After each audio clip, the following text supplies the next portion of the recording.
పాట నీ నోట పలకాలే పిల్లక్క.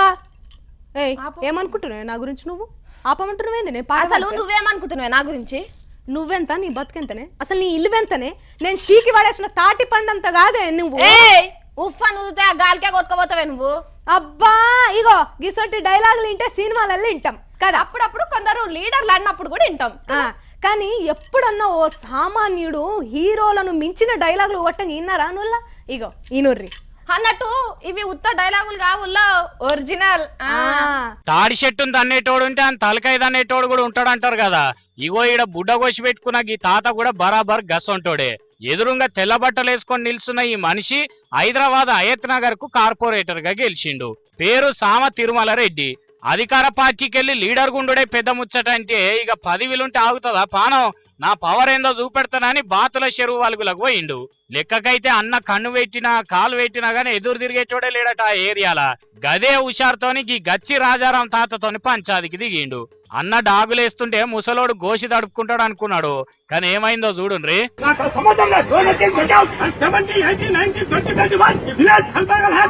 అబ్బో చిన్నగలేడు కదా తాత, లాభం లేదని అన్నే రంగంలోకి దిగిండు.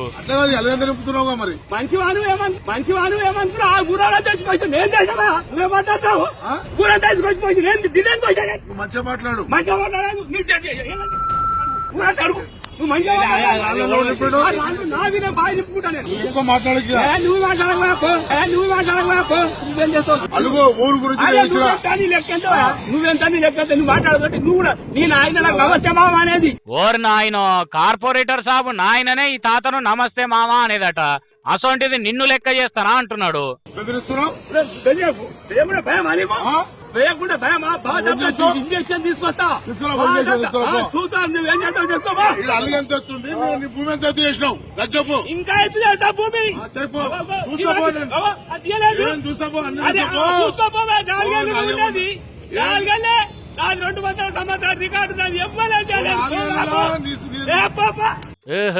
మొనగాడే పో తాత, అధికారం 4 ఏండ్లే, నువ్వు ఉండేది 4 ఏండ్లేనని ఎంత తగ్గుతలేడు కదా.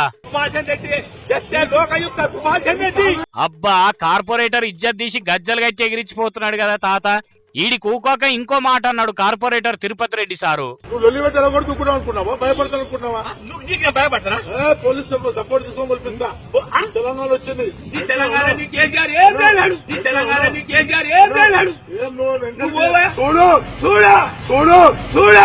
ఓర్ని కథ గాల, కేసీఆర్ సార్ కాడికే పోయినరు కదా ఏకంగా. అంటేనే ఆంధ్ర మనిషి అనుకోకుండ్రి, ఈ ఊళ్ళో పుట్టిన మనిషే.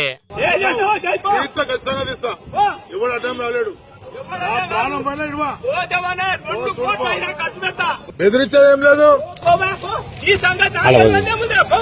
అబ్బరే నాయన, ఈ కార్పొరేటర్ సంగతి బాగానే ఎరకనట. చూస్తున్నారా? ఓ దీంట్లో మనం చెవులతో వినలేని మాటలు కూడా బాగానే అన్నాడు. కానీ గీ తీర్ల తిరగబడే మనిషి ఎక్కడన్నా కనిపిస్తాడా? ముసలైన మస్తు గట్టిడే ఉన్నాడు.